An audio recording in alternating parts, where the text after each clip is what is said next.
Welcome to GearCheckGames. This is part 32 of our commentary for The Legend of Zelda: The Wind Waker. Last time, we nearly died trying to get a piece of the Triforce. Thankfully, we succeeded, but let's get out of here as fast as we can before we get blasted to smithereens. Yeah, you need like a potion or milk or something. Yeah, something to pick me up, because this is... Yeah, that was not working out. Couldn't you just fly to a fairy fountain or something? I could, but luckily, the next island we're going to be visiting has no enemies or obstacles on it. Yay. And also a reward that will restore all of our hearts, so... Link's just sailing this with, like, a broken arm, like... He's bleeding out. Like in a sling. Yeah, his ribs... He's got, like, bandages everywhere, like a black eye. You would not believe what I've been through today. His jaw's out of socket. He's messed up. Aw. Poor boy. Wow, you've looked better, Link. So I wonder what animals, like, survived the flood in this world. Like, do they even have milk anymore? Are there even cows anymore? Well, don't they sell it at the bar on Windfall Island? I guess they do. Maybe they Or drink do milk. I was thinking about this today. We talked about, like, the Windfall Island bar serving, like, milk-based drinks, but do they ever confirm what they serve there, like, in dialogue? I have no idea. Yeah, me either. Gotta use your imagination. I mean, the headcanon I came up with is that they just sell straight alcohol and they just tell Link that it's milk because he's a kid. Yeah, he must never know. He's too young. It's imagination milk. Mm-hmm. It's, milk. So I think this is the one island, apart from Dragon Rouge, to feature Rito characters. This is the Rito Flight Range, Yeah. which showcases a pretty simplistic minigame. You basically just have to glide to the end of this linear course, utilizing the wind and the cyclones properly. This used to take me a few tries as a kid. I don't know, I guess I just wasn't really good at, like, timing my initial jump with the positions of the cyclones. Although I really don't know much or how much that would help you, because I don't know, they're so far away, it's kind of hard to, like, come up with a plan. You kind of just have to, like, go with it and hope you jumped at the right time. Are you sure that's a Rito? Because that looks like a guy wearing a duckbill. Well, don't they all? That's just what the Rito are. And this one's Waluigi. Oh my god, yes! Oh my god, it is. He's here! He's even got, like, a long, like, downturned beak. I love it. I never even noticed that. So, okay, let's just set this straight for the record. Waluigi has been in an official Zelda game made by Nintendo before he was in an official main series Mario game. In 2003, we got the game of our dreams. He still hasn't been in an official main series Mario game. Yeah. Well, I guess his outfit at least was referenced in Odyssey. I guess. As well as its poor craftsmanship. Yeah. Which I love. This Zelda game just got like 12,000 points on the best Zelda scale Yeah. for me. Just because they have a Rito character that vaguely looks like Waluigi. Yes. I give it 11 Waluigis out of 10. All you listeners, if you didn't know, I am infatuated with Waluigi. I mean, who isn't? I give it a 1 out of 10.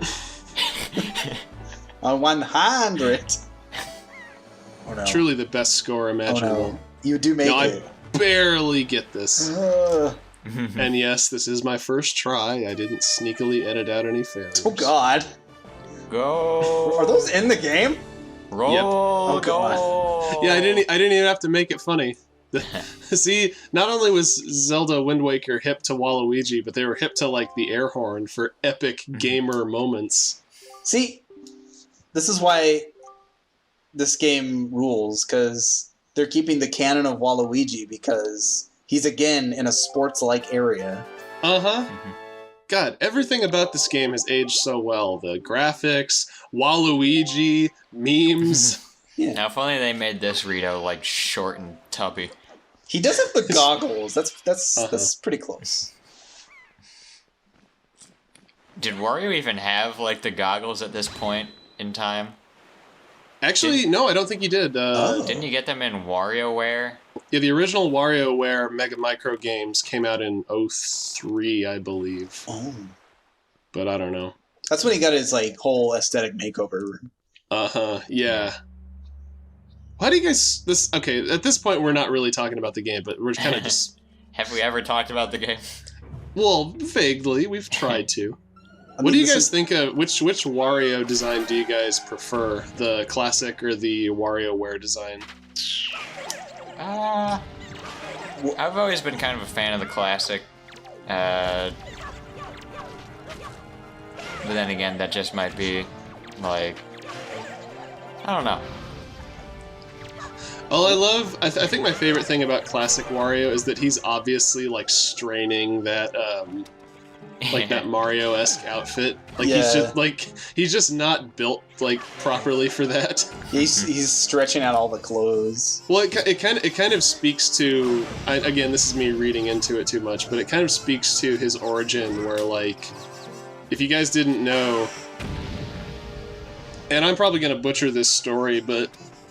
Apparently, when Super Mario Land 2, the game in which Wario debuted, was in development, the dev team were, like, kind of miffed at the fact that they were asked to make another Mario game, because they wanted to do something original. So they made the villain of that game, like, an evil version of Mario. And I think Wario's design kind of speaks to that, where, like, you know, he just doesn't look quite right, like, dressed like that. Yeah. But,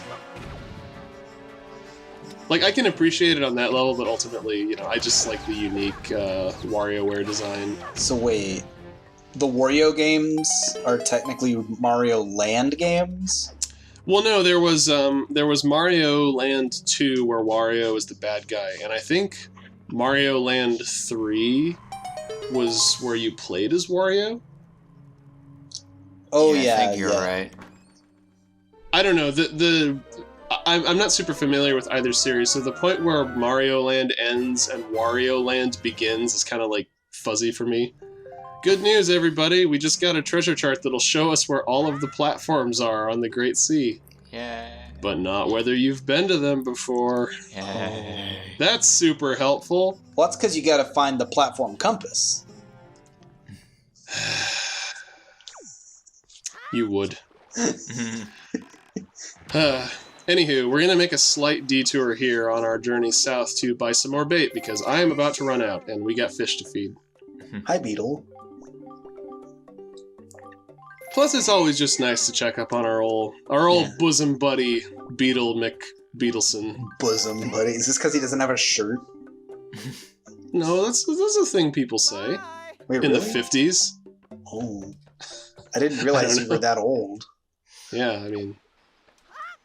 Some might say I'm old as time itself. How would you respond if you walked into Beetle's ship one time and he was just, like, wearing a bra for no discernible reason? He's just... I thought you were gonna say, what if you walked into Beetle's shop ship and he was just, like, fully clad in, like, a business suit? That sounds funnier.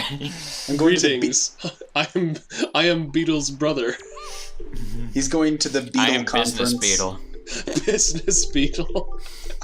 Yeah, he's going to the National Beetle Convention.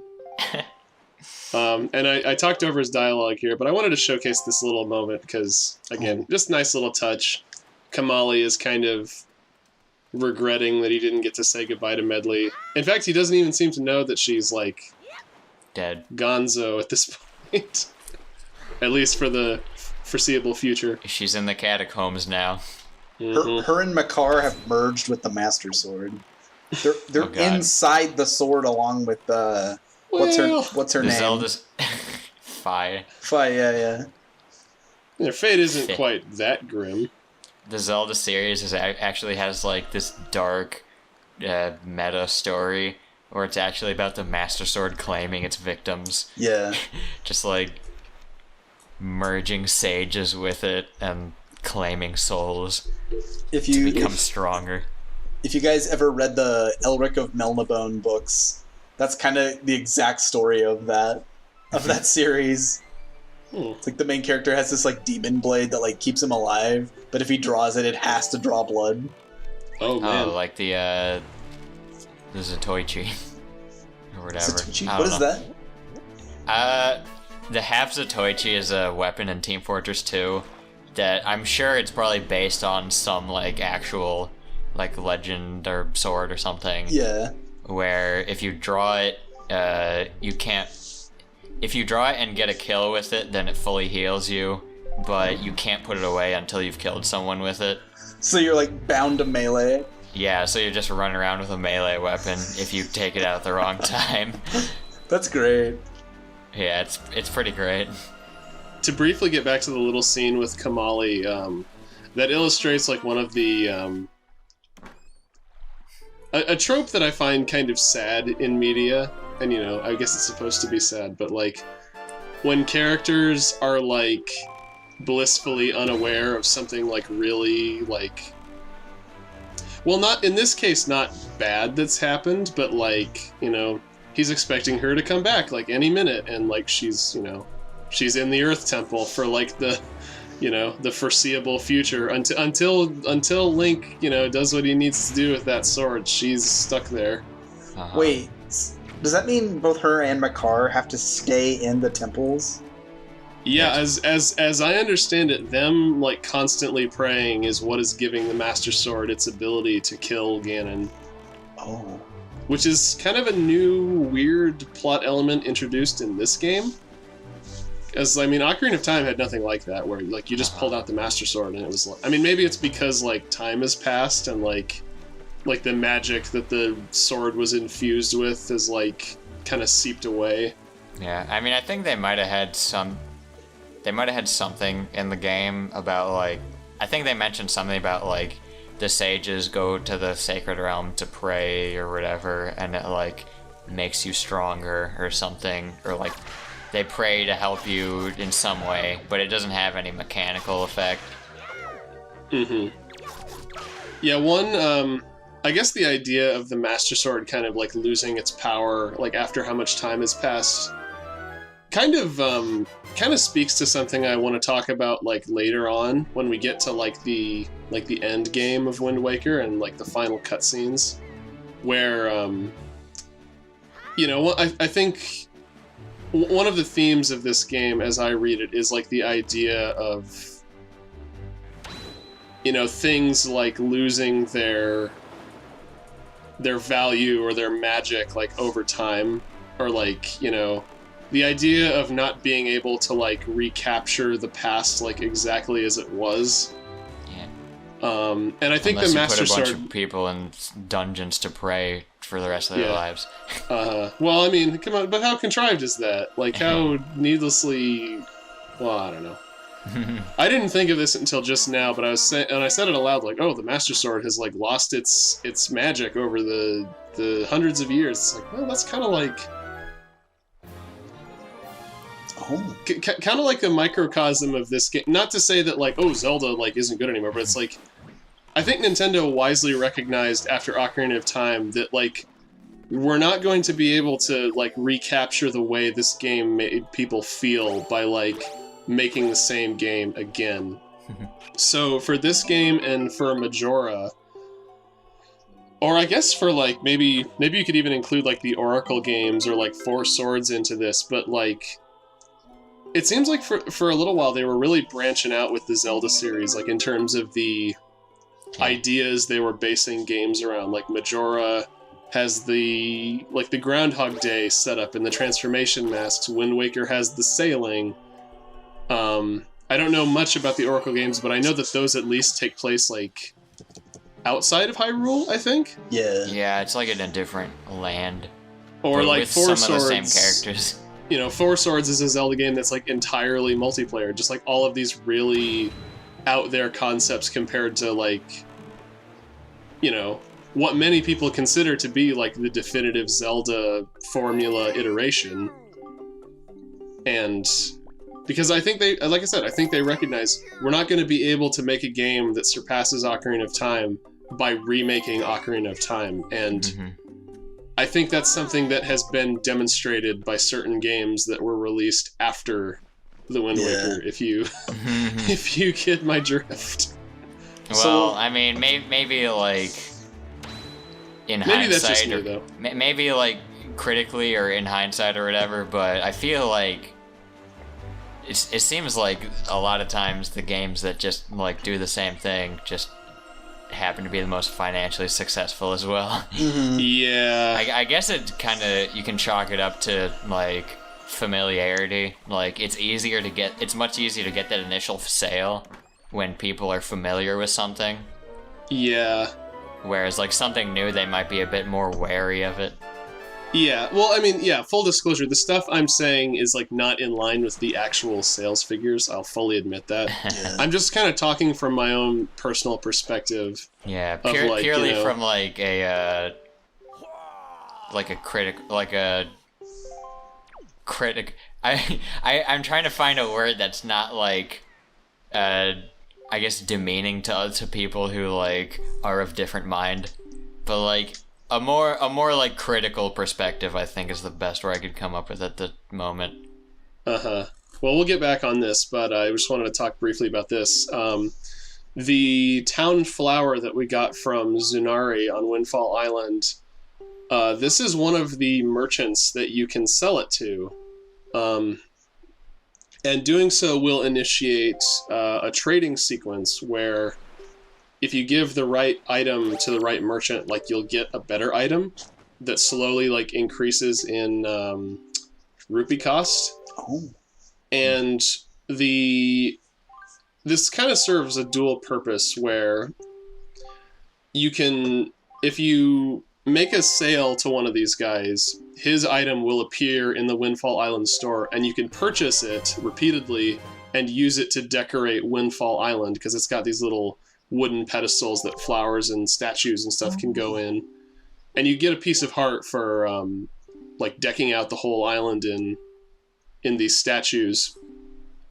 But the other purpose is that if you trade once with with all three merchants, at least I think that's the criteria, you can get a special item on Windfall Island, and we will see that in a couple parts' time. So look forward to that.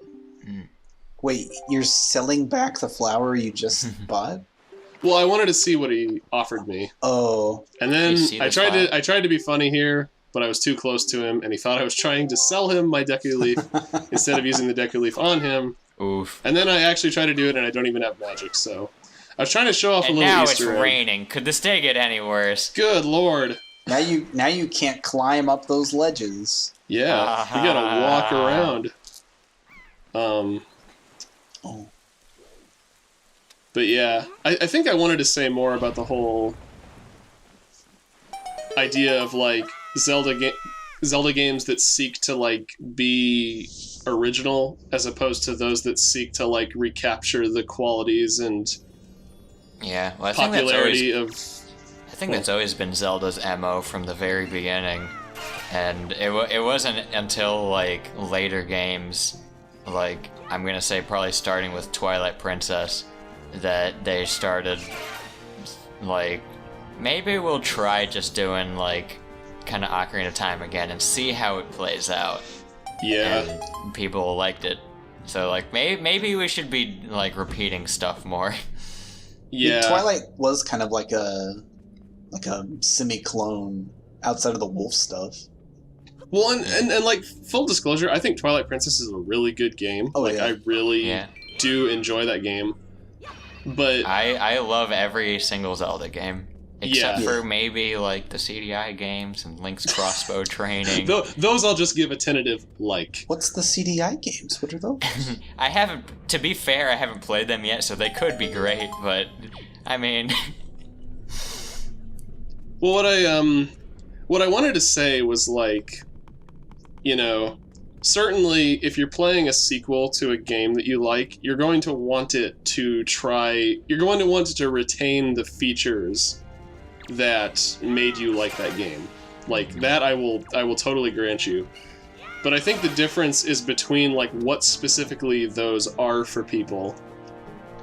And I think, for me, a big one with Zelda is just, I'd say the only, like, really consistent one with Zelda that's like mandatory for me to really enjoy the game is like a world that's compelling. You know, however that's achieved, like whether it's, you know, something like Majora or this, where it's like, you know, just a completely like different setting from the previous games, or something like Breath of the Wild, where like, yeah, it's Hyrule again, but it's like enhanced to such a degree of detail that like it's not really fair to say that it's like aping Ocarina of Time or whatever, because like, yes, thematically it is, but functionally, and yeah, this is the part where I just cannot solve this puzzle properly. But whereas compare that to something like Twilight Princess, where like I would say I can't stop killing them. Why? Yeah, having a hard time Everything here. Everything I touch dies. I killed them like animals. The Legend of Anakin, Windbreaker. But oh no. Oh. This is, see how poorly this is going. Oh boy. It's like that I'm Kirby gonna have to turn in my gamer cards after this. It's probably for the best that we have a topic that's not the current gameplay to talk about. Yeah. Oh my god. Okay, that's BS. And well, look at the way that I actually win this. Like, that's the cherry on top. Yeah, because you threw it straight. See, there he goes in the lava again. Pretty sure that counts as a foul. Yeah. Guarding the basket like that. This is a par 10 course. Oh, look at this. And that's the one that does it. When I didn't even pick him up.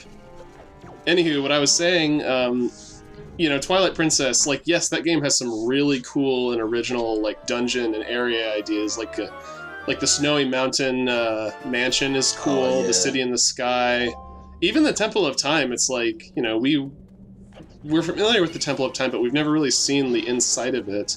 Yeah. And that was neat. But the problem is that in order to get to that, you have to go through the Deku Tree again, the Goron Mines again, the Water Temple again, the Desert Temple, you know. It's like buried underneath all of this recycled stuff. And like, you know, that recycled stuff is like a good take on, you know, those concepts, but it's, you know, it's just those concepts again. Mm-hmm. And I don't know, I got kind of burned out on that. But anywho.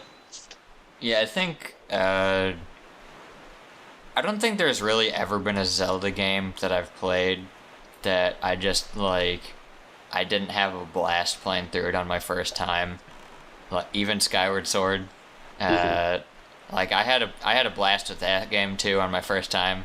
But I think, the main thing for me with, like, how much I enjoy, like, coming back to Zelda games again and again, kind of like you said, mainly relies on how engaging I feel like the world and the characters that live in it are. Well, and it's like, why do you play Wind Waker instead of any other game? Well, it's the only one where you can like sail around like this, or Majora, because there's no other game where you have 3 days to save the world and you can repeat those 3 days again and again, or turn into like a Goron and a Zora. Or, you know, it's unique. Yeah, that's another thing that I love about the Zelda series, is that, like, no game ever really gets, like, made obsolete by future entries. They all have their own kind of unique charm to them. And yeah, you could, you know, I certainly wouldn't disagree with you if you argued that Twilight Princess was, you know, because it has the wolf and it has the Twilight Realm, but, you know, you could argue that the Twilight Realm is kind of a take on the Dark World concept from A Link to the Past. And this might just be my opinion, but, like, I don't know. I did not feel like the wolf gameplay in Twilight Princess was, like, as integral to that game's identity as, you know, like, the sailing is for this one. I was so disappointed that they didn't, like, you know, evolve the wolf as you went on through the game. Well, yeah, like you don't get any Link. You don't get any more skills. You don't, like, the talking to animals thing doesn't have much of a purpose. Yeah, because the wolf was, like, the main selling point for me when I was a kid. Well, yeah, because, like, that's what could have made that game more unique, but it was like, no, it's gotta take a back seat to, like, epic horseback combat. Oh, man. I did enjoy the horseback combat, though. Yeah, it was well done. but like, it was also in Ocarina. What? Not really though. You couldn't. I mean, I guess you could shoot arrows on the horse. Horseback. Sorry, I meant like horseback in general. Yeah. It wasn't like a step up in terms of like the Breath of the Wild horses. Like to me, were like a huge step up from the Ocarina of Time one. Whereas like in Twilight Princess is like, yeah, you can lock onto enemies with the bow and you can swing your sword, but it didn't really feel like it. Apart from a few little set pieces, it didn't really feel like it redefined that concept. Yeah. Whereas with Breath of the Wild, like the horses just feel like regardless of how ultimately useful they are in that game, like taken on their own, they are a huge step up in utility and programming from what's come before. I love the horses in Breath of the Wild. Yeah. Especially the fact that you can like kind of have your own. It's not just Epona. You can have like your own horse with its own like kind of attributes and name it and kind of choose what it looks like. Yeah, man. And it's not like a kind of superficial like, oh yeah, you customize your horse at the beginning of the game. Like, no, you have to go out and like find it and tame it. And I feel like that really builds a much stronger bond with your with your steed. Yeah, and I like that the horses have like behaviors, that don't really have much of an impact, but like if you park them in a patch of grass, like they'll start eating the grass, or like they'll go towards like food on the ground, and you can like feed it apples and carrots. Yeah, it just feels more real and fun. And mourn the death of your best friend when it dies from a guardian just like impaling it. You monster! What happened? I don't. You murdered a horse when we were streaming earlier this week. Oh yeah. There are no words. It got in the way. You blew up a bomb arrow for no reason. I think there was a time when I was playing that I was like in Hyrule Field or like in Central Hyrule, and I was fighting a guardian and shot a laser at me, and I parried the laser, but it didn't hit the guardian. It hit my horse, and it just like disintegrated on the spot. I was like, oh my god. Fortunately, that was almost immediately after I found the horse fairy. Yeah. The horse god. You had to go back with your tail between your legs. I love how she yells at you whenever you. I've never gone back to. Actually, I don't ever think I've ever had a horse die in Breath of the Wild, mainly because like until my most recent playthrough, I didn't really use them. But anywho, we got our first Triforce chart. Hopefully soon we will find a way to decipher it. So join us next time. Bye.